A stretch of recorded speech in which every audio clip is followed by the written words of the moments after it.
Purple Daily is daily Vikings entertainment. We just want the Vikings to win a Super Bowl before we die. I will ride with this group. Seriously, man. Please. And away we go. Okay, you guys asked for it. The all-bust 53-man roster. And so we shall provide it here on this Monday.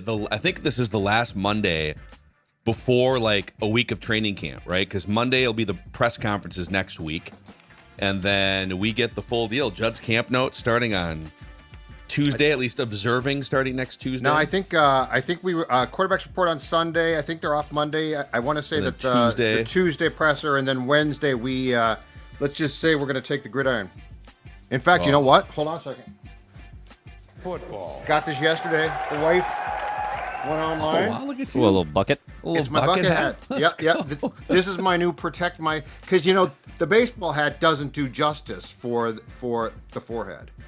The forehead, sometimes the neck, ears gets a little bit. exposed. Yeah, So ears, Sports Dad will be wearing this all training camp long. Oh my God! Laugh what all an you want. addition, dude. People laughed at Brad Childress. He wore a bucket hat. Yep. Went to the NFC Championship game. Tired of my forehead being burned. Or Yeah, we want you to red be as safe. can be. We Red as don't can want be. the elements to prevent Judd's camp notes from delivering Exactly. for the audience. So I'm very excited. I'm preparing already.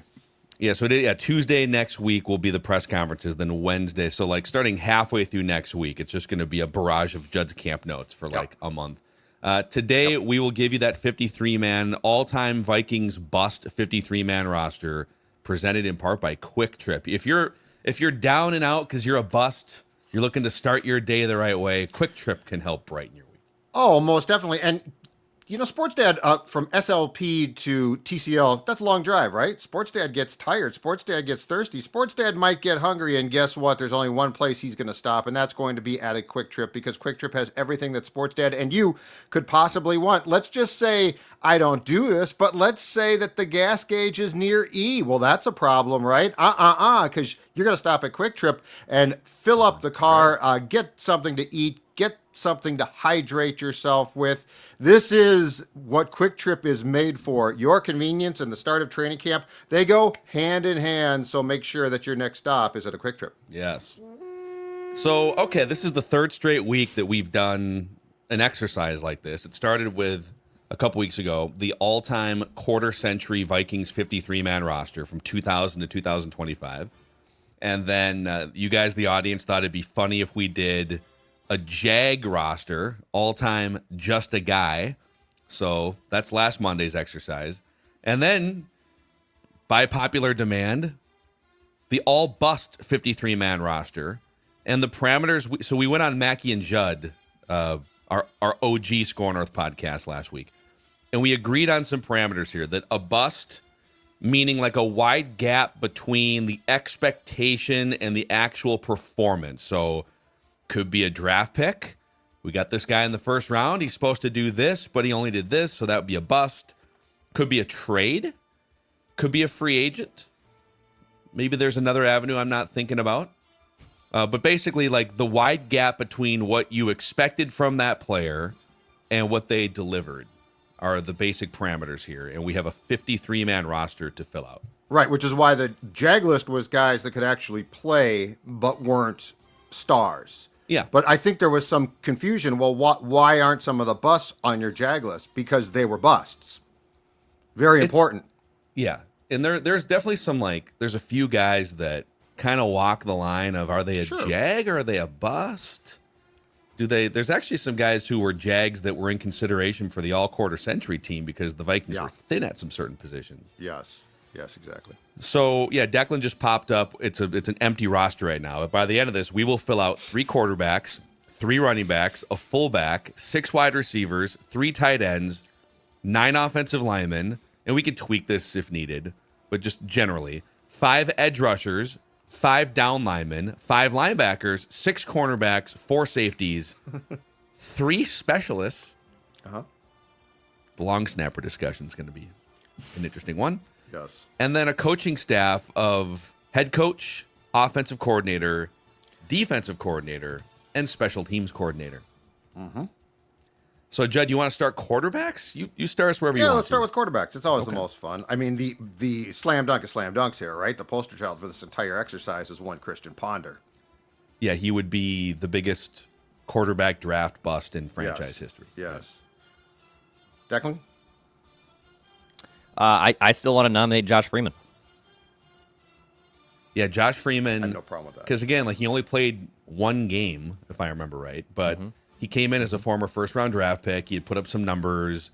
He was available. The Vikings grabbed him. They started him right away. Like he walked in the door, does a press conference over conference call. You could hear Rick Spielman in the background. Oh, you know what that was? So I found out about that. That was actually done by. So he did do a conference call, okay? But the conference call didn't have the whispering. The Vikings, someone who shall remain nameless, who I believe is no longer employed by the team, not because of this incident, recorded it, and that's what they put out. So like that was a Vikings record. That's why you could hear the whispering there, but not on the call. Wait. So the conference call was a live conference call. Right, but he was whispering. It wasn't picked up by the conference call itself. It was being taped, recorded by the Vikings, and they put it out without, I guess, understanding that you could hear Rick. You love it here. Hey, tell him how much you love purple. It brings out your eyes. Tell him how much you want to start right away and be thrown into the fire. If there was a top 5 buffoonery moment, that's definitely in it. Okay, yeah, those are two viable big board names for sure. I'll throw out Donovan McNabb. Yep. Because you brought him in. He had that one weird year in Washington, so you kind of knew he wasn't prime Donovan McNabb. But you thought that he was going to give you something more than like 6 atrocious games. Yeah. He was overweight and kind of checked out.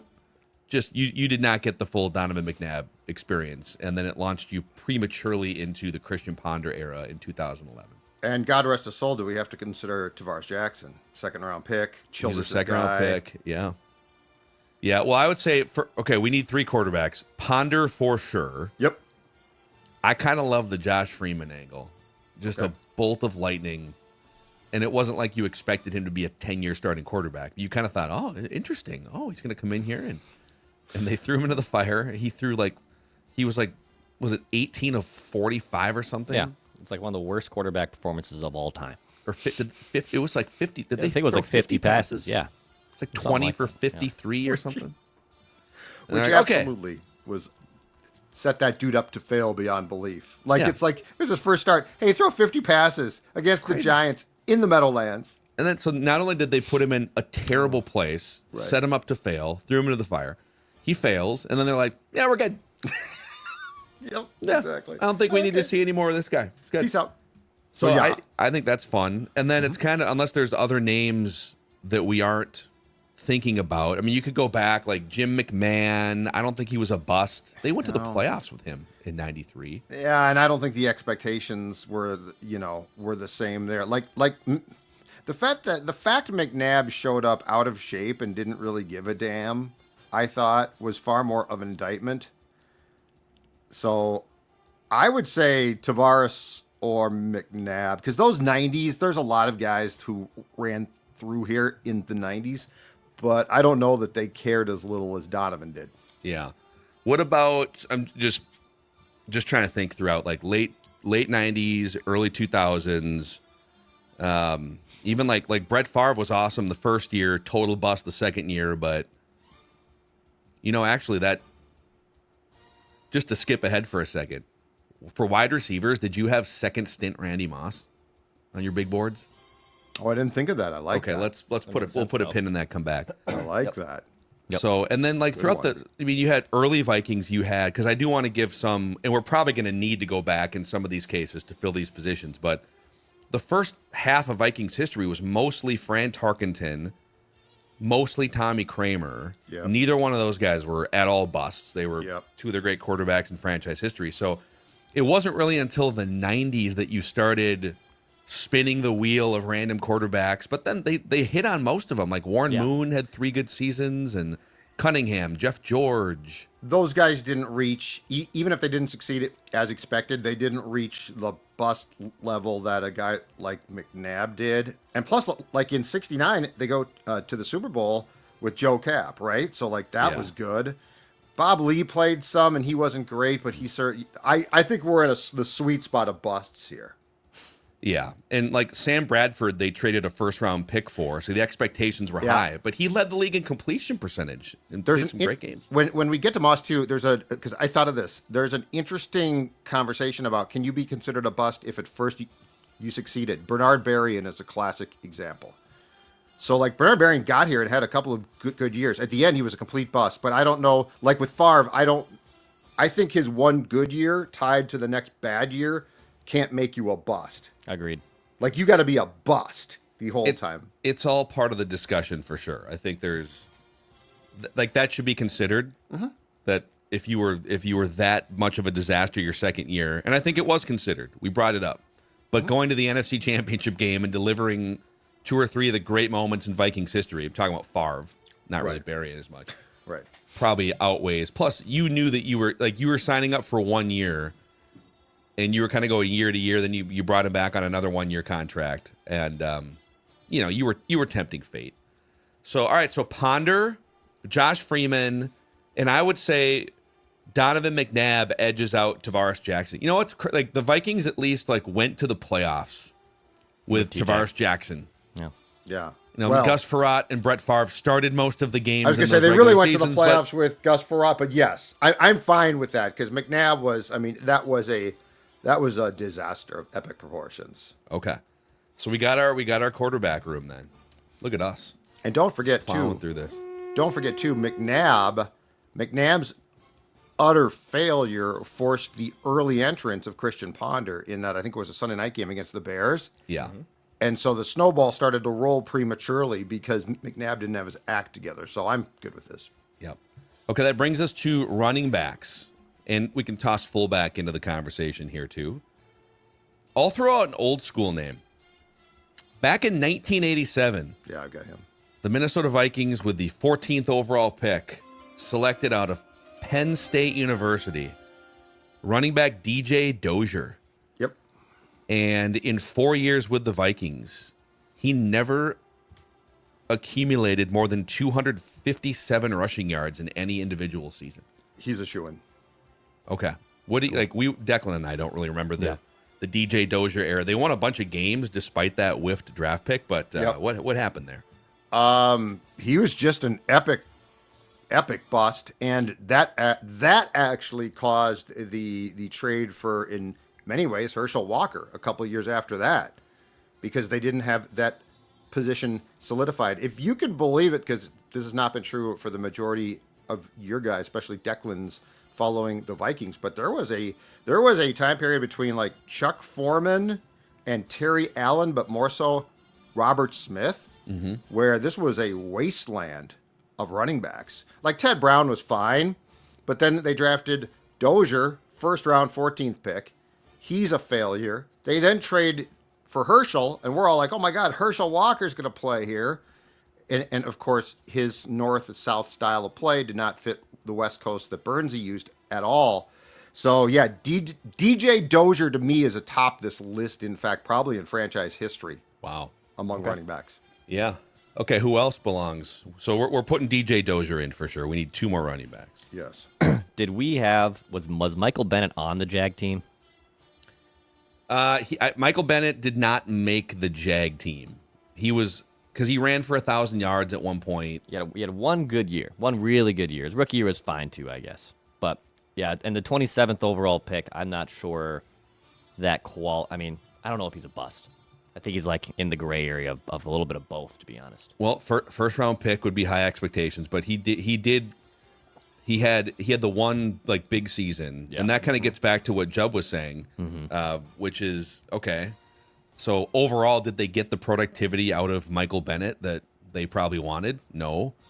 But they did get 1,300 yards in his second year and in a really good rookie season, and then things trailed off. So I think like he barely misses the Jag list. He's like a little bit better than a Jag.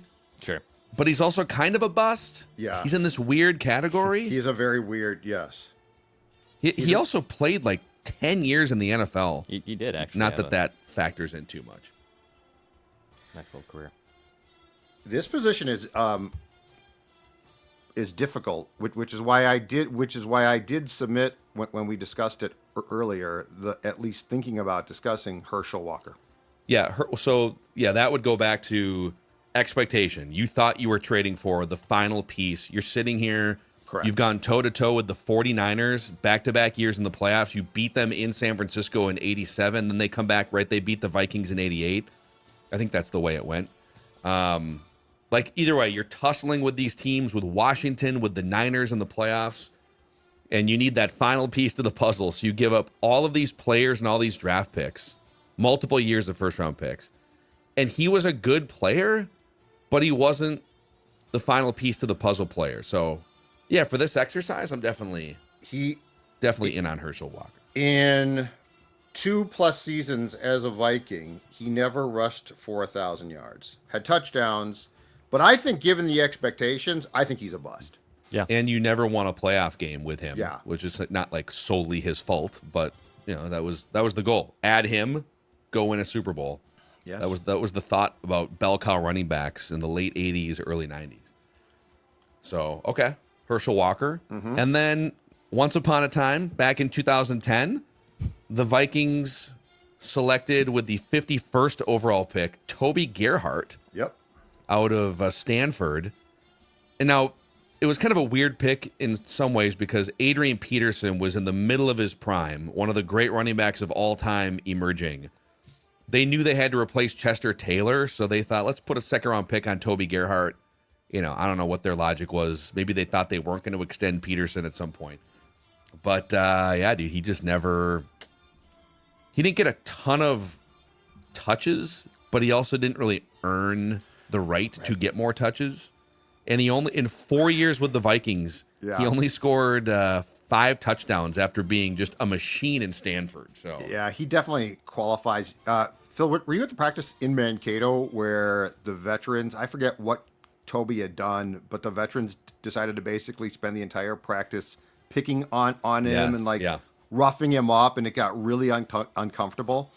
No, I think he definitely also, because look, Chester Taylor, even with, in fact, probably as much with Peterson here, Chester Taylor had played this extremely important role. Could catch passes. He could block. He essentially covered for the things that AP couldn't do. Yeah.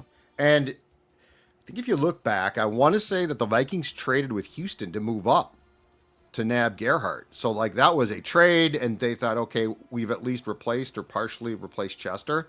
So I would be very comfortable with him being the third and final piece of the running back equation. Okay. So that would mean DJ Dozier, Toby Gerhart, Herschel Walker are the 3 running backs. And I'm just trying to think through any other free agents throughout the years that were missing. Any other higher draft picks? I mean, Dalvin was a second-round pick. He was awesome. Yeah. Peterson was awesome. Bennett had a 1,300-yard season. Lots Those of are like your high. Jags. Lots of Jags, too. Yeah. A lot of Mo Williams, Ontario Smiths, but Jerick McKinnon's. Yeah, there was a lot of good backup guys, but Latavius Murray was solid. Like I wouldn't call Latavius Murray a bust. No, he no. was I love that very guy. he was a really good solid player. So yeah, I think that's probably the right one here to round it out. okay. I have one fullback on my big board, Thomas Tapeh. Sure. Yeah, that's a good one. They brought him in. He wasn't going to be a super flashy addition, but they brought him in 2008 as a guy who knew the Andy Reid, Brad Childress sort of West Coast offense because he had played a handful of years in Philadelphia. Former Gopher, too. Homecoming. He's coming back. St. Paul, yeah. He's going to be this key piece as like this blocking fullback, maybe catch a couple passes here and there. And, it did not work out that way. He played 2 games with the Vikings in part because I think he hid like a foot injury, if I remember right. And they released him immediately, but it was already not going well. And so that became the excuse, because I'm guessing that they didn't or tried not to pay him in full. Yeah, there was something where he had been hurt in like And I don't know how the doctors, in retrospect here, I don't recall the story, how the doctors here missed it, but there was definitely something he hid, and they said, you're done. It was a 5-year contract. I mean, I know those contracts never really live up to 5, but he technically signed a 5-year deal and was released in 6 months. Yeah. So I think he was the replacement originally for T-Rich, right? Probably. I believe so. Tony had played a couple of years here and was great, pro's pro, and Tapei comes in. And if Tapei doesn't do that and actually plays out that contract, there is no Fahu Tahi. And then Tahi is the 12th man in the huddle. Would Tapei, You want to go down this have path? been the 12th man? You want to go down this path? I mean, Tapei, maybe a little more savvy, a veteran, listening to his position coach on the sidelines. Staring oddly. Not blinking, yeah. Staring back at the purple Access guys, the Access Vikings guys. Chip and I are like, oh boy, this is not good. He's staring at us like he wants to kill us. Let's do wide receivers next year, and then we'll come back to tight ends. I think tight end's going to be maybe I'm wrong on this. I think it's going to be a harder position to fill out. But wide receivers, we need 6 bust wide receivers. Okay, so the two obvious ones, Laquan Treadwell and Troy Williamson, Yeah. without question. Slam dunks. Here's one for consideration. In fact, I'll give you 2. Michael Floyd Yep. Oh, it's I a had great him. one, dude. Yeah. signed as a a free great agent one. in 2017. Lived in, if I'm not mistaken, Kyle Rudolph's basement and drank whatchamacallit all the Kombucha. time. Kombucha. Kombucha, thank you very much. I also have this. So this sort of goes against because he did have a good year when he got here, but then he signed a contract, a 3-year contract, and there were expectations, and he botched it completely. Corin Robinson. Oh, Corin Robinson. Okay. Yeah, he got arrested a couple times. So he didn't have a good season and then sign a contract and drop off. He had a good season, and then the next time I saw him during training camp, he was in an orange jumpsuit in St. Peter. Well, he was what was it? He was like 100 miles an hour in a 30 or a 40, Yeah, trying to cut it close. down 169. No, no, it was 55, right? And he was Was it driving 55? down. He was driving- Yeah, was he driving dropped. a hundo. I think he dropped his girlfriend off at the airport. Had a couple of glasses of wine after saying that he didn't drink, and was doing a hundo. And then the cops, of course, tried to execute a simple stop, and he decided to try and outrun them by getting to Gage Dormitory. And he got halfway up the hill. He got through St. Peter. He got all the way halfway up the hill before he finally succumbed to the police. You know, he was as a young, because that would have been like what, 06? When did he get arrested? It was Chile. 06? Yeah. Okay. Chile. I remember a young Phil Mackey was out there for KFXN radio with my little audio recording device and a microphone with the station flag on it. And my job was to walk up to these players at the time in 2005, 2006 and get them to read liners for the radio station. Oh, God. Hey, it's Corin Robinson. You're listening to Vikings football, that type of stuff. Oh God. And it's just like the bottom of the barrel, terrible, because you're walking up to these guys, they don't want to do it, and I'll never forget, Corin Robinson was one of the nicest, coolest dudes that I ever approached. I had this little piece of paper with all of the liners written out, and he's got his training camp stuff on. He's just got done probably with the second practice and a 2 a day, sweating, and he goes, "Yeah, man, come on, let's go over here." And he brings me over by the fence so we can lean up against the fence. And he's practicing the liners, and then I give him the microphone. It literally could not have been a better pro. And then 2 days later, I think it was, he got arrested. Until, and I say this with all seriousness, until Sharper, he was the biggest one to have us all fooled. In 2005, he had the suspension, the run-ins with the law, got let go by Seattle, signed by the Vikings. And in 2005, I think we named him, the good guy? Media good guy. And he came in, at the time, it was an old racquetball court that had been converted to a room for us to work in. He came in, sat in a chair, talked about how he, sobriety was great, how he no longer drank. I have just completely fooled. And of course, then that happened. There it is. So, okay, so we have 4 wide receivers right now. We need 2 more. The four that we have are Corn Robinson, Troy Williamson, Laquan Treadwell, Michael Floyd. Let me stump again for second stint Randy Moss. Yeah, I love this. I didn't even think of it. Great. Yep, You because traded it's a third-round pick Yep. to save your season. Yep. All-time bust. Instead, he gets everyone fired. Yep. Childress fired like a month later. Tells the Crafts, I'm sorry. Coach Belichick, I love you. Salute Yep. to the Patriots. And this is good because first stint Moss and second stint Moss are so far apart. So this is perfect. Yeah, I mean, first stint Moss is like WR1 on the all-quarter century team. But it's not like Favre. You know, Favre went 2009 unbelievable, 2010 awful. This was a huge gap there. Yeah. So, yes, second stint Moss, I love this one. A few other names here, so we need one more. I think people are going to be tempted to throw Greg Jennings' name out. But if you go back and look, a couple things. Number one, Greg Jennings had Christian Ponder throwing him passes. Christian Ponder and Matt Castle in 2013. And then they had a third quarterback in there. That was the Freeman year, right? It was Castle, Ponder, and I think Freeman was 13. I think you're right. And then in 2014, he had like Matt Castle and then a rookie Teddy Bridgewater. And he still put up 68 catches for 800 yards, 59 catches for 742. So I would actually put him aside unless you guys want to fight. And I'd bring up either like Mike Wallace probably belongs more than. That's what I was going to give you. He was supposed to help Mike Teddy Wallace stretch the field, right? Yes. And he did not appear to, how can I put this very nicely, give a damn. Yeah. Yeah. Yeah, Jennings. He was definitely more of a vocally a warmer weather guy, right? He was disappointed to not be. Jennings had good intentions. It just blew up. And by the way, the Jennings family loved it so much here for 3 years. They still have a home and spend a bunch of time in the Twin Cities. Nice. His wife has had a shop in the North Loop for all these years. So really, they planted some. Now they might have 3 other homes for all I know. He's still working for Fox? I think he does a little bit. They bring him on some of those Fox Sports 1 shows. I'll throw this name out too, Jerome Simpson. So the Vikings signed him coming off a 750-yard season in Cincinnati. And he comes in right away and had 200 yards his first year. Now he had a better bounce back second year. But he lashed out at media, Tom Presso. There was that whole incident. And he just never quite lived up to the front flip into the end zone highlight reel stuff in Cincinnati. And his demise here was he was pulled over in Bloomington, right? And didn't tell the team. Okay, yeah. And then the team found out and immediately hooked him. So yes, I'm fine with that one. So we need to pick one of these guys, Jerome Simpson or Mike Wallace.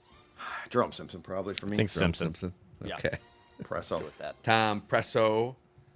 Okay, I'll throw him in here. So we have the 6 wide receivers, and now let's finish out the skill position here. We're looking for 3 tight ends. 3 tight ends. Who do you got? I have John Carlson. Yep. That's Free agent, 2012, was going to come in here, join the old Judd and Fun show. It's time for Judd and Fun. And just didn't do much. They're talking sports because they know a ton. I also have. I just want to move on now. I'm sorry I brought that up. I also have Irv Smith. Yeah. Second round pick. Yeah, we had a lot of stopped high at second expectations rounders. for him. On John Carlson's Wikipedia page, in his Vikings stint excerpt, it says Carlson signed a 5-year, $25 million contract with the Vikings. And Paul Allen of KFN Minnesota once said the combination of John Carlson and Kyle Rudolph would be the best tight end combination besides Rob Gronkowski and Aaron Hernandez. That's in the Wikipedia page. No, you're saying Paul Allen gave a slightly too optimistic take about the Minnesota Vikings and was wrong about it? In retrospect, I mean, shocking. I mean, I guess if now I had to pick a pair, I'd probably pick the Vikings pair because one of the Patriots pairs was murdering people at the time. Yeah, but he's also murdering cornerbacks, you know what I'm saying? Opposing linebackers. So, man. I mean, so beyond those two, I'm trying to think of other free agent tight ends that they took a flyer on. Shanko was a free agent, but he wound up being really good. Yeah, he was a bust the first year, but then, especially with Favre, became outstanding. Were there any other like 1990s little flyers or training camp? Because this is where the exercise gets a little tough. Yeah. So there's not always an epic draft bust or a big free agent signing. Could you go to? Is there another category here of guys that I know you kind of stopped your big board exercise after second rounders? I did expand mine into like third, fourth round, and we'll get to a couple of these guys later. Okay. Where like you're drafting this guy to be a legit contributor on your football team, and there was an expectation maybe in training camp. Michael Pruitt was a 5th round pick and showed some flashes in training camp, got some Mr. Mankato discussion among the local reporters. Yep. Now, it's funny because that dude is still in the league with Pittsburgh. He's actually carved out a 10-year NFL career. Good for him. But in Minnesota, he caught like 12 passes over 2 years and didn't do anything. But he was a 5th round pick. Right. David Morgan was a 6th round pick that you thought, boy, that guy looks the part, man. He might. Right. Yeah. I mean, I'm trying to think also if to your point, there were free agents in the Carlson vein who signed here at tight end who failed. Who was the guy last year that didn't even, the guy that, what's his name? NFC North guy. Veteran tight end. Oh, yeah, but a Packer. Yeah, but that dude had been hurt so much. Like, I think you're probably, I mean, if we have to, we definitely can go expand this beyond the second round. Yeah, well, there's a, spoiler alert, there's there's a bunch of third, fourth rounders that absolutely deserve discussion because you thought this was the solution at this position. There's one 4th rounder in particular that I've got on my offensive lineman. Yes, for 100%. Like that dude should be in, and we will get there. But I think in the absence of a free agent or a trade, we probably have to pick because we got to fill out a 53 here. So we got to pick like a Michael Pruitt or a David Morgan. David Morgan was he was a 6th round pick in what year was that? 2016. But again, it's a 6th round pick. Yeah, I have a tough time. Pruitt was a 5th round pick. Yeah. And he wound up flourishing with other teams. Who were you going to say? I was going to. He's more of a wide receiver, and he didn't really have a shot in hell to be filled out wide receiver, but Moritz Boehringer. Oh. Yeah, I mean, again, like that's an interesting one because he was one of the most useless draft picks. He was a European draft pick though on purpose. But the league kind of forced the Vikings to, right? Yeah. So let's go with at least for now, unless we quickly think of someone else. I guess we should probably go with Michael Pruitt then. Michael Pruitt. Yeah. Okay. He's not your Cole. He's Michael Pruitt. Yeah. I'm just going through like the 90s draft history too. They just didn't until Jim Kleinsasser was an early pick. Here's one for you. Back in 1990, they spent a 3rd round pick on a tight end from Texas A&M and Michigan named Mike Jones. Mike Jones. He played, quote unquote, 2 years with the Vikings in 1990 and 1991. He caught 2 passes for 8 yards, was out of the league after his 3rd year where he went to Seattle. Should we give some love to the old school? Yeah. Mike Jones. Mike Jones, 6'3", 255-pound bust of a tight end. Let's do that. It's hard. Like Michael Pruitt, 10-year NFL career. I don't know, but this is where the exercise hits a bit of a snag. It's kind of tough. Okay, before we get to offensive line here, let's talk about plumbers. Let's talk about people who can fix your air conditioning, perhaps during the summer too. They do it all at MSP Plumbing, Heating, and Air Conditioning. They do indeed. And guess what? The next 2 days, hot, steamy. And if your AC is on the fritz or it's not operating at full strength, I'm going to tell you right now, my friends at MSP Plumbing, Heating, and Air can take care of that. If you need a quick checkup, $49 AC tune-up, which is a no-brainer when it comes to giving you and your family a peace of mind. Repairs, installs, reliable service. That's what they are all about. Also ask about the Total Comfort Club membership and know that your system will be taken care of all year long. MSP Plumbing, Heating, and Air. Give them a call, 651-615-4292, or check out their website, callmsp.com, callmsp.com. Also, coming up in a couple weeks here, the 3M Open. Always if you're a golf fan, the 3M Open is a great time in late July, Dex. Yeah, 3mopen.com to purchase those tickets. It's July 21st through the 27th. You got Max Homa there, Wyndham Clark. A lot of good golfers coming up here. Lee Bryce is performing a concert, too, on Saturday, July 26th. Tickets are available, which include passes to the Stilly Parking Deck Experience. Go to 3mopen.com/tickets to get in on the action. Okay, boys. Offensive line. Okay. So we're looking for... and we can deviate from this if we need to, but we're looking for 9 offensive linemen. Ideally, 2 left tackles, 2 left guards, a center, a right guard. We could also do like a swing thing where we just do 5 interior offensive linemen and then left tackle, right tackle. Okay. Matt Khalil has to be, and I know he got off to a good start, but my guy, he was the 4th overall pick in 2012. Yeah. And he was a complete bust. I mean, ultimately, probably put more of an effort into his pizza joints than he did playing football. The pizza joints. Is that pyology? Pyology. Yeah. About the pizza joints. Yeah. So Good callback. he had, we thought from the first year, I think he was eventually named a Pro Bowl alternate, that he was going to be outstanding, but he went downhill so quick. I think he has to be our left tackle. Okay. Let's hit some of the obvious ones here, and then we can bounce back and fill in. Right guard, Ed Ingram. Yep. Second round pick. Yep. Winds up essentially off the roster, 2 years before you needed. Well, a year before. He had 1 year left. Is the left guard Ezra Cleveland? So, all right, let's do the left guard discussion here. I think there's 3 names that we've bandied about in our prep for this. Ezra Cleveland is one of them, but I thought he was like a jag. He's in the discussion. He's definitely, I kind of feel like he's more of a jag than a bust, but you might. Second round pick, though. Second round pick. He didn't really pan out. You basically traded him fairly quickly. Yeah. Dakota Dozier was, I think he was a free agent signing he was a Jet before he was a Viking, if I remember. Mm-hmm. And he was one of the worst offensive linemen in the entire league for at least a year, maybe 2 years. And he played a lot of left guard for the Vikings. And then I know people are going to want to bring up our guy, the Rhino, Alex Boone, because he signed a big free agent contract before 2016. He was a Super Bowl starting offensive lineman. And obviously he's become a great friend of the show for me, and where I will defend him 100%. Like, obviously he didn't they cut him before the contract got to the second year, basically.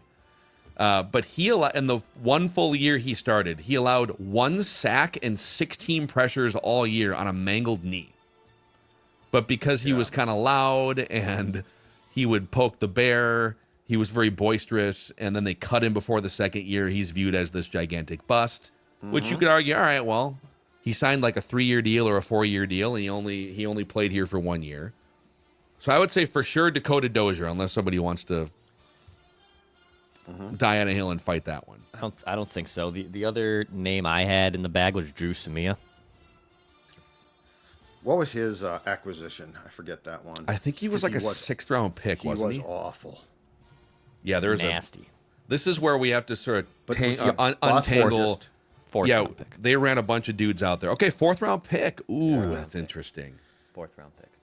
That's a harsh one, but he sucked. First team All Big 12 too, coming out of college. Okay. Like, he was really good at Oklahoma. I'll hear this. Yeah, let's keep diving on this one. Yeah. Did he play, just semantically here, did he play mostly left guard for the Vikings, or was it right guard? I'm pulling up the PFFs here just to see the snap counts. We want to make sure we don't misclassify our 53. I just remember we all thought he could be something pretty decent, and then he got into one game, and it was just awful. I remember him getting absolutely thrown around. He was a right guard. Right guard. Okay. And if we want to go down that path, although I think he was a later pick, T.J. Clemmings also. Oh yeah, that year at left tackle, but again, he shouldn't have been there. He was a 4th round pick too. Like, okay, this is where it gets. Consider this. You're not going to have all 1st round busts. I mean, some franchises do. So let's do this. T.J. Clemmings. I think he was so bad at left tackle, and he was a 4th round pick. So it wasn't like he was a 7th rounder or undrafted. Yep. I feel like if you're as bad as T.J. Clemmings was, or as bad as Drew Samia was at right guard, you deserve to be in the discussion. Sure. I'm very comfortable with my left tackles being Matt Khalil and TJ Clemmings. Okay. Well, in this exercise, you're comfortable with those Yeah, guys being yeah. your left Oh, tackles. yeah. No. Right now, I'm going with you're not good at football. Yeah. Yes, I'm very comfortable with that conversation. Okay, so and we're going Dakota Dozier for sure at left guard. And then for right guard, I think, Drew Samia, another name that I had was third-round pick Wyatt Davis. Yep. Wyatt Ohio Davis. State. We had a lot of. Oh God, we talked didn't- him up. They deemed him unplayable too, Yeah. so that's definitely one. Could we actually, what we could do is, because some of these guys could be left or right guards. Right, just swing in the a guy. exercise. If we had 4 guards, Dakota Dozier, Ed Ingram, Wyatt Davis, Drew Samia, all of them either second or fourth round picks or free agent in Dakota Dozier. Like, Dakota Dozier is a free agent bust. Alex Boone played well for a year and then got cut in large part because his knee was all jacked up and the Typical coach hated Mackey. him. Only his boys. typical I know. Mackey. Where are the comments? In fact, Well, let me go get ahead. on the Fight I- against him. I'm not going to fight against him. There's worse. Like his season, I think people didn't like him because he spoke up so much more so than his play was terrible. Yeah. And then the team went in the tank. They won. They Yeah. started like 5-0, and then Well, that's because Zim called the offensive line soft after they lost to Philadelphia. yeah. There was a lot going So on. I'm behind the comfortable with scenes those there. 4 guards. If I may introduce the center position, Please. I would do. like to throw out 2 names. He was drafted as a center. Second round pick 2006 was Ryan Cook. Ryan Cook. He was drafted as Yeah. a center. And then my second one is third round pick 2017, Pat Elflein. Yeah. Those are my 2 centers. And they'd be over Garrett Bradbury, who was kind of the ultimate jag, Ultimate right? Jag. yeah, I don't All-time think he Jag. was a bust. No. Like- He was a multi-year starter, got a little better as he progressed. Was not a good high-end starter. But the other 2 guys, like Ryan Cook, was drafted to essentially replace Matt Burke, Yeah. and wound up immediately after 1 year shifting outside to right tackle. That's right.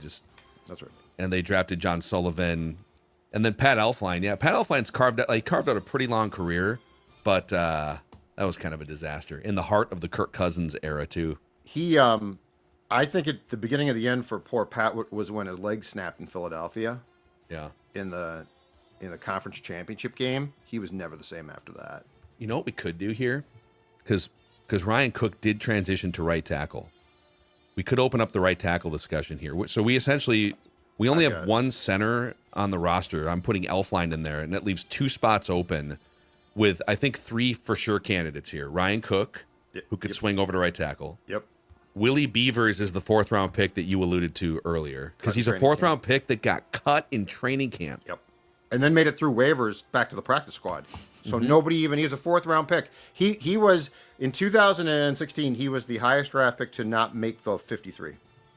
It's wild. It's very rare that 5th round picks even get cut. Yeah. Although the Vikings Out have training camp. done that too. Yeah. And And then Marcus Johnson? Ooh, that's not a bad one. I also had Andre Smith, the free agent from the Oh, Bengals yeah. in Yeah. 2016, who had been a really high draft pick. He was expected to step in here and play.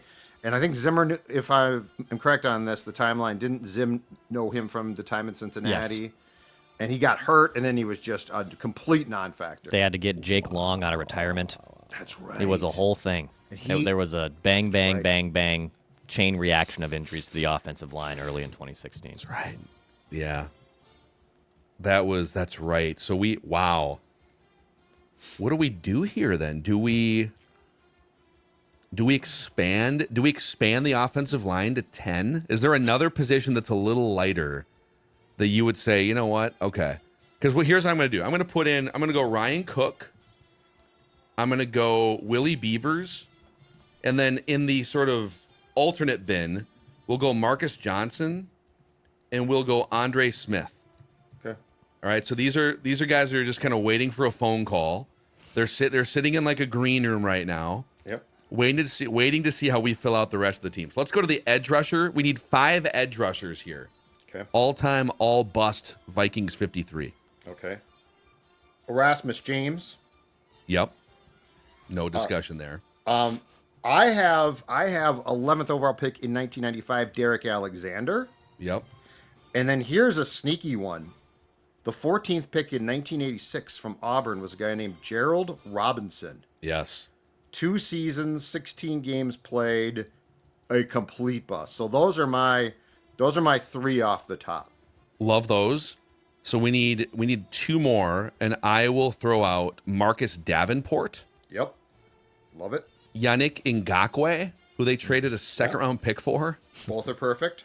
And then also worth noting, in the early 2000s, they took a bunch of swings on edge guys like pass rushers. Yeah. Willie Howard, second-round pick out of Stanford in 2001. And then is it Michael Bureau? Oh, yeah, I think it was Bureau. Yes. He was a second-round pick out of Miami in 2000. Yeah. And both those dudes just did nothing for the Vikings. Yes, they were. Yes, they spent. My God, how long did they spend trying to find an edge? It was like 10 years. It felt like. So you know what we could do then? Let's put a pin in those guys, and let's also lump in the rest of the defensive line, which we have 5 spots carved out for. But if we feel like we're a little light, we could potentially just expand this to a 10-man grouping of defensive front. Yes. And that would make a little more room for a couple of these guys. So who else do you have on your defensive line big board here? The obvious one, defensive tackle Demetrius Underwood, the 29th pick in 1998, who proceeded to, after like one practice, disappear from training camp. Yeah. So he's an obvious one. I have Dayton Jones, free agent from, I believe, the Packers in 2017.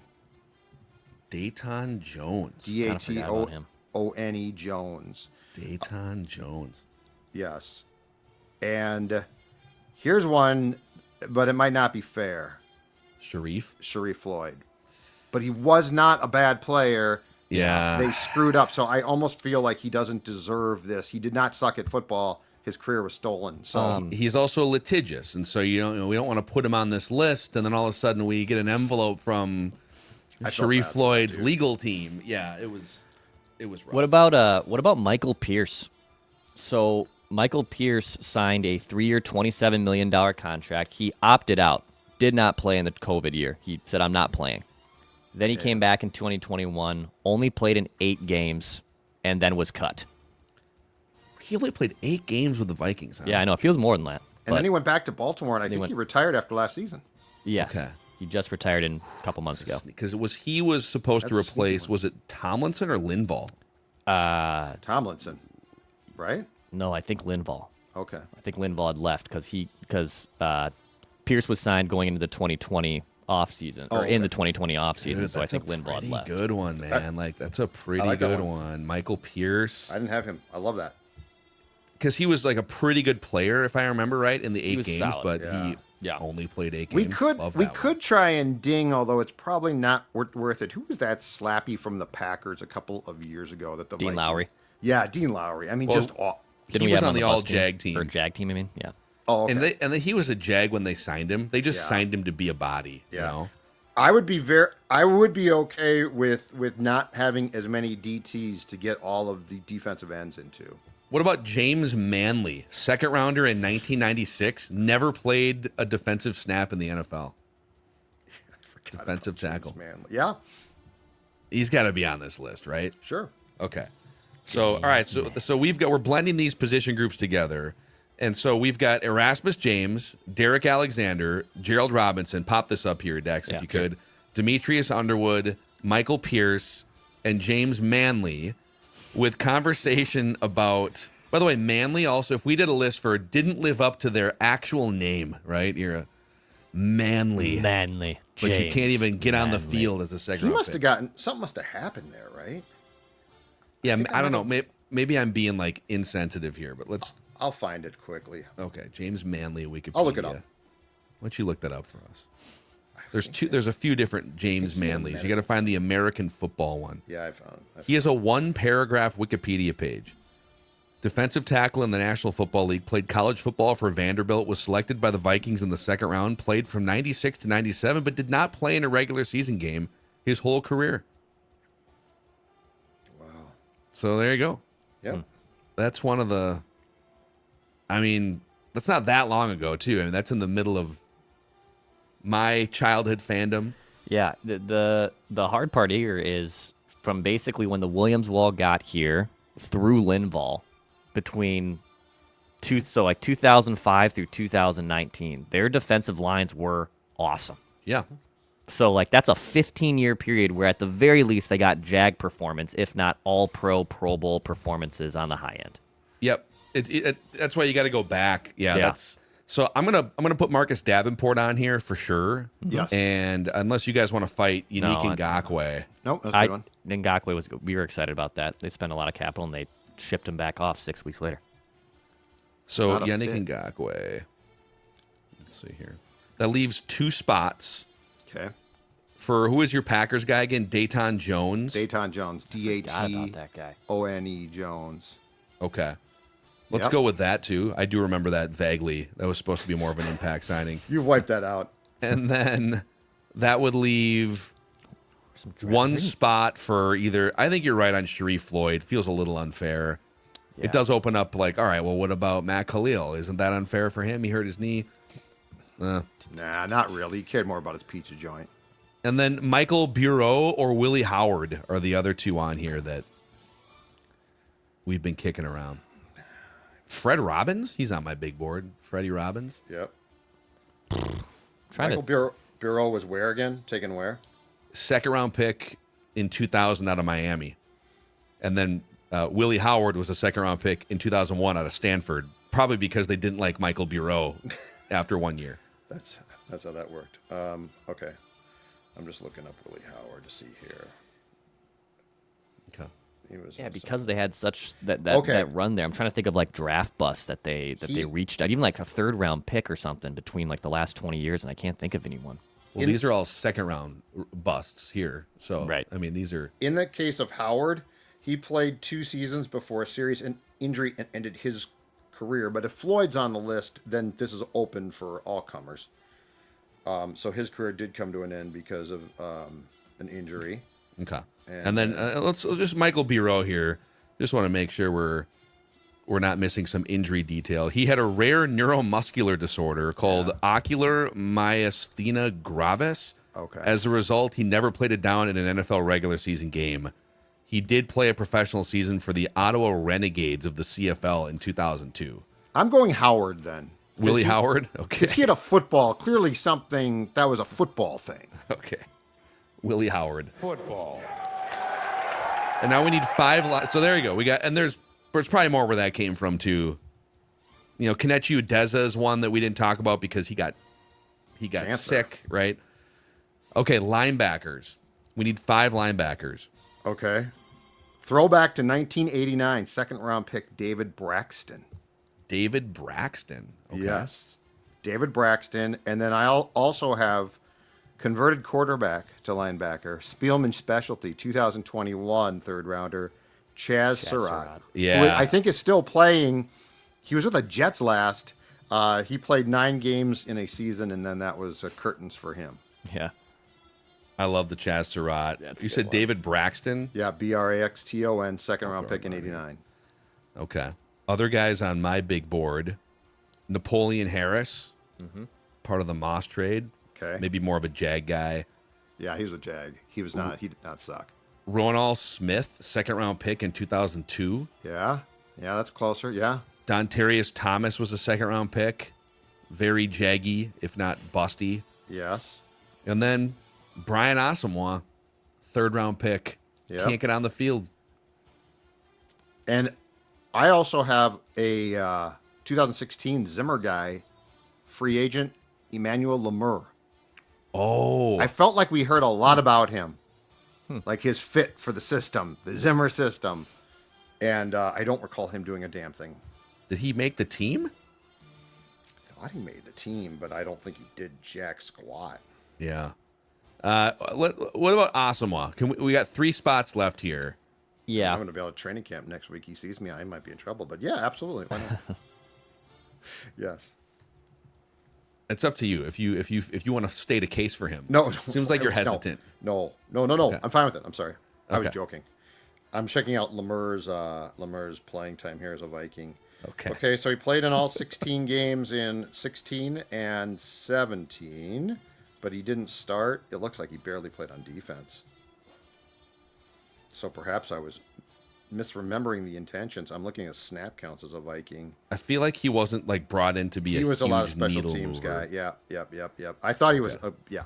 Napoleon Harris at one point had over 100 tackles for the was good. Raiders. He was a first-round pick. Yeah. So you thought, okay, we're going to get this stud prime linebacker and the 7th overall pick from the Raiders. Yep. And Harris was here for 2 years. In fact, in 2005, like, I'm pretty sure he was a backup. They kind of relegated him. He only had 25 tackles, only started 3 games, played in 15. But you thought you were getting a legit 26-year-old peak linebacker there, and he did not live up to that or the trade. I recall him being. That's funny because I covered that team and I thought he was better than that, but that's really not impressive. Here's one I'm checking out that I put on my list initially because he was a first-round pick was Dwayne Rudd. Ooh, more noteworthy for Cleveland. throwing his helmet at the end of a game in celebration, and then the 15-yard penalty resulted in a game-winning field goal for, I think, the Chiefs, right? He recovered 3 fumbles in 98 and returned 2 for touchdowns and had a good year, but beyond that was did little of note. I'm good on Dwayne Rudd. Okay. Dwayne Rudd. It's almost So, 6 so we years got our old now. linebackers are Chaz Surratt or Surratt, whatever. Not gonna make the team. David Braxton, Brian Asamoah, Napoleon Harris, and Dwayne Rudd. And that brings us to the cornerback room here. We need 6 cornerbacks and 4 safeties. This is so rich. This room is so rich. It's I loaded. think Fred Smoot has to have a place in this room. Yep. 100% agree. Chris What Cook- was it? 75% of the earth is covered in water, and the rest is covered by Fred Smoot. Never forget the game at Carolina in 05 where Culpepper got hurt, and they decided, and Mike Tyson, his infinite wisdom, decided to put Fred Smoot on Steve Smith the entire game to shadow him. Took Antoine Winfield off him, so it's like, and Antoine was pissed, and he should have been. Yeah. And Smith, that's the row the boat game by Smith, which, by the way, he did in the end zone, but he was down at the 3, so that was not a touchdown. And at the end, by the 4th quarter, Smoot found something wrong and said, "I'm out of the game."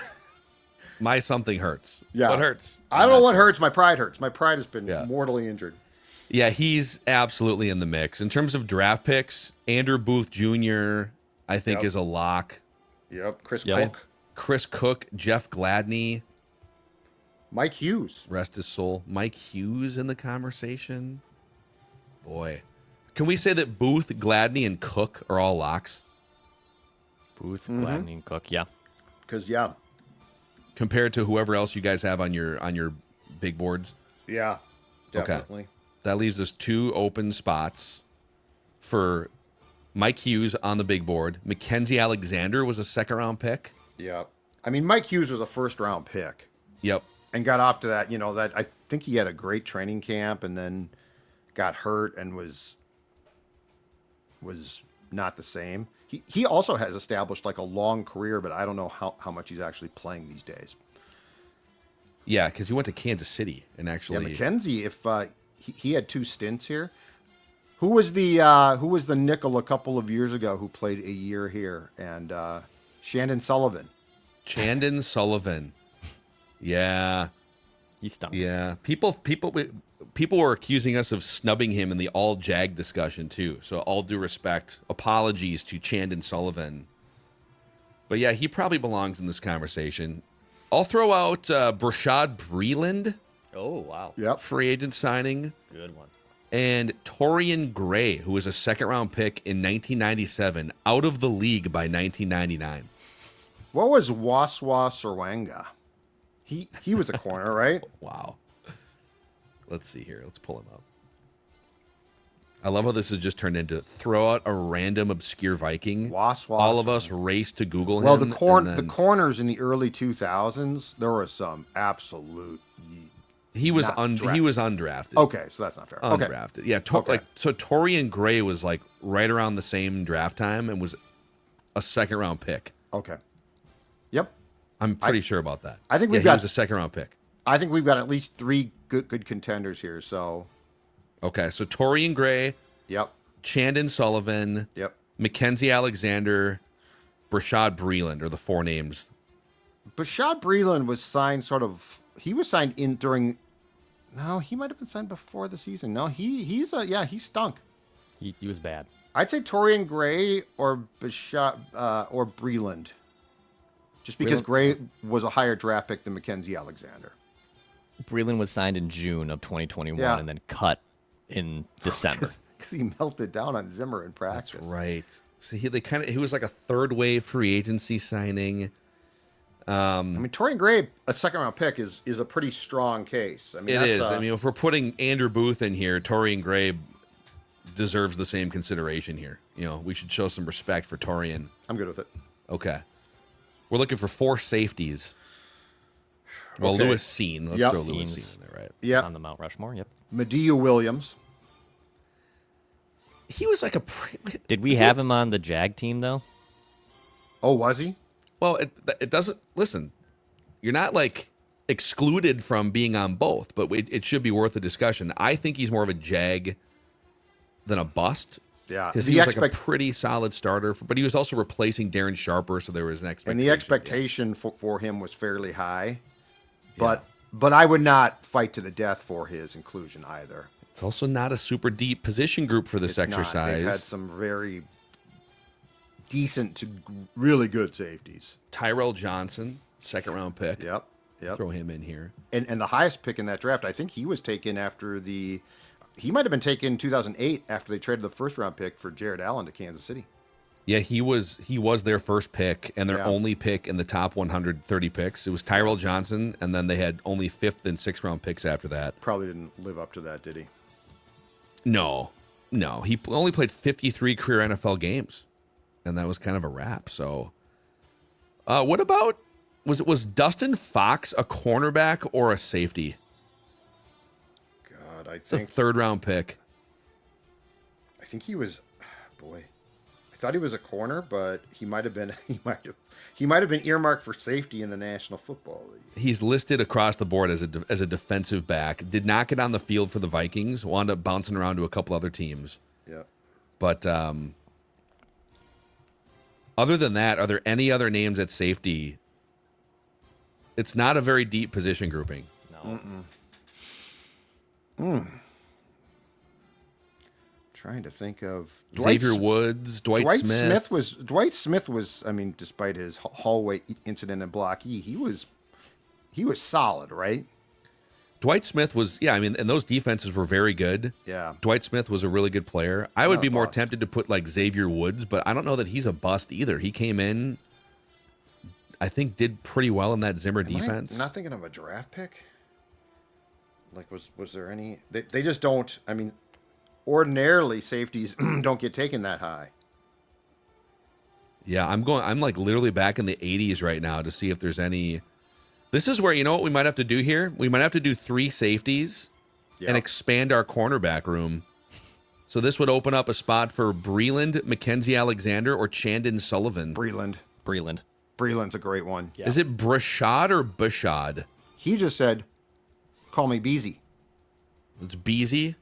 He said- Bashad. Bashaud.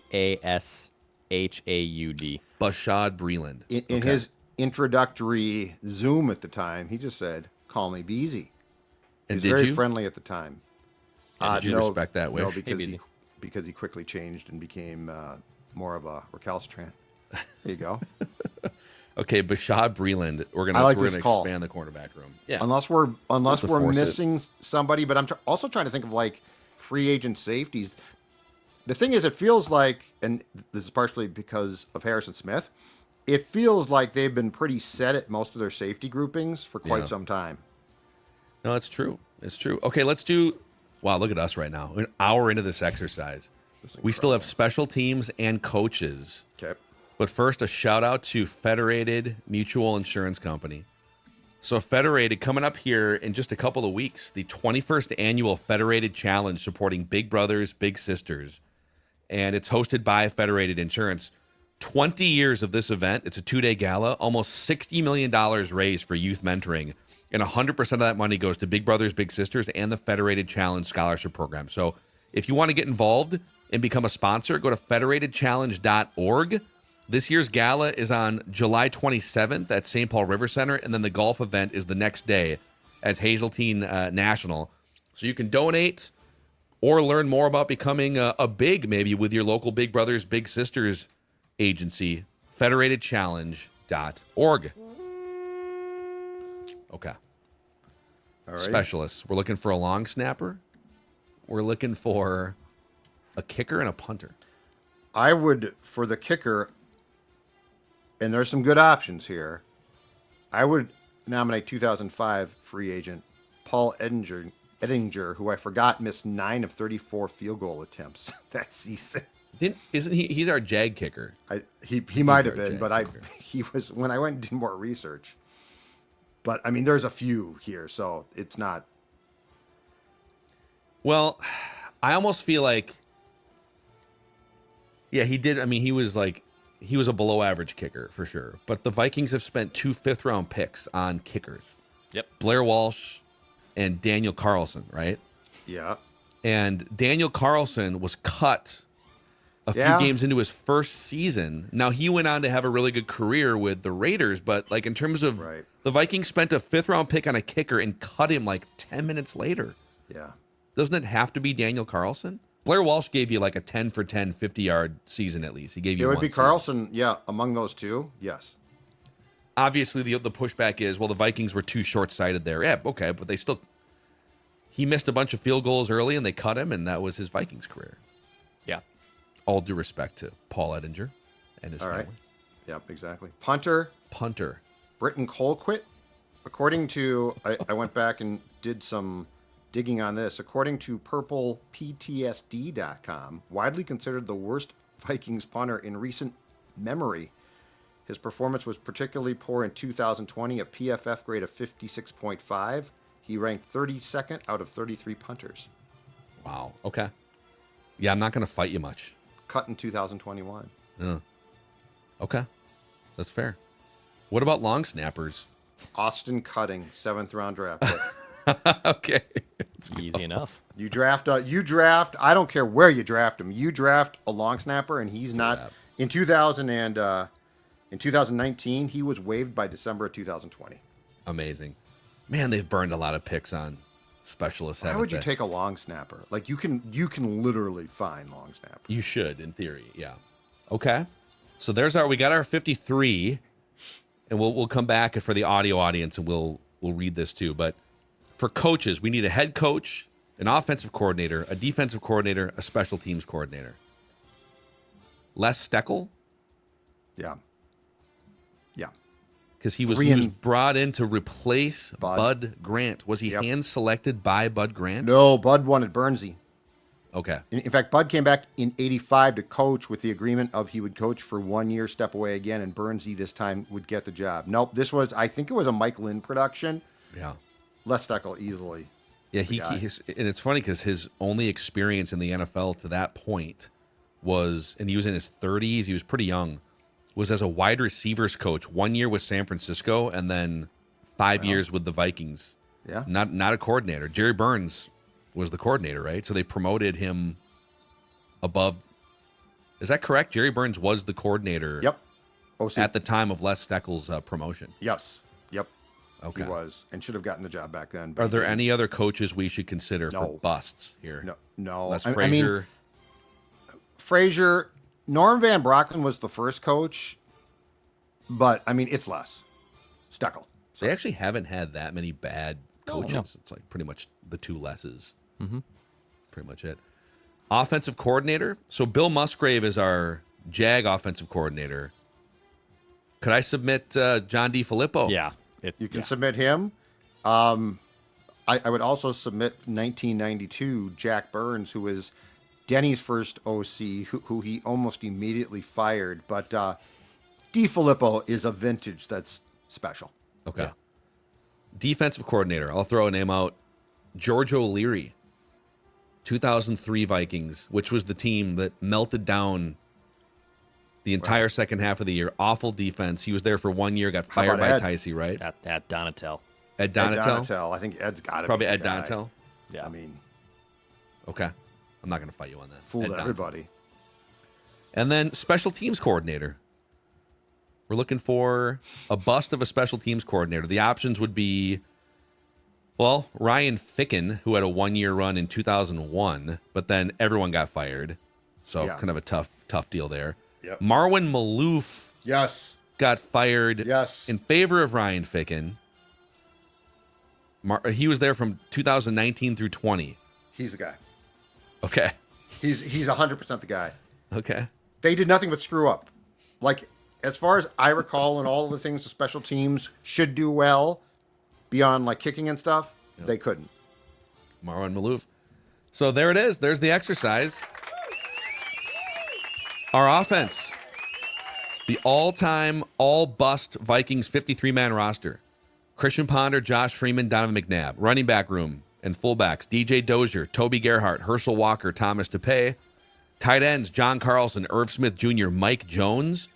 Wide receivers, Troy Williamson, Laquan Treadwell, Michael Floyd, Corn Robinson, Randy Moss's second stint, Jerome Simpson. Offensive line, Matt Khalil, TJ Clemmings, Dakota Dozier, Drew Samia, Pat Elflein, Ed Ingram, Wyatt Davis, Ryan Cook, Willie Beavers.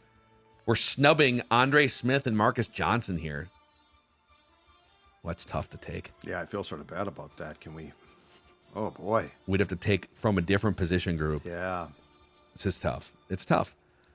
Defense on the line, we've got Erasmus James, Derek Alexander, Gerald Robinson, Demetrius Underwood, Michael Pierce, James Manley, Marcus Davenport, Unique Ngakoue, Dayton Jones, Willie Howard. Linebackers, Chaz Surratt, David Braxton, Brian Asamoah, Napoleon Harris, Dwayne Rudd. And then defensive backs, Fred Smoot, Andrew Booth, Jeff Gladney, Chris Cook, Mike Hughes, Torian Gray, Bashad Breeland, Lewis Seen, Medea Williams, Tyrell Johnson. The specialists, Austin Cutting, snapping to Britton Colquitt, holding for Daniel Carlson, likely wide left. And then the coaching staff, Les Steckel, John DiFilippo, Ed Donatel, and Marwin Malouf. There we go. How do we feel? I'm looking to see if there was a possibility to get at least one of those tackles in red back on, but it's hard. I mean, it is tough, man. It's a really good team. Yeah, you'd have to, because you can't just go with two tight ends, or you gotta have a balanced 53-man roster here. So there it is. Let us know. Okay, who did we snub? Who did we miscast here? Let us know in the YouTube comments section, the feedback tab in the Score North app. If you haven't already, click that like button and the subscribe button on the Purple Daily YouTube channel. And we are 1 week away, basically, from Vikings training camp. We'll have latest Vikings news. We'll have our predictions on Wednesday. Write that down. A little scoopage with Darren Doogie Wolfson sometime this week on Purple Daily, where we just want the Vikings to win a Super Bowl before we die. See you guys.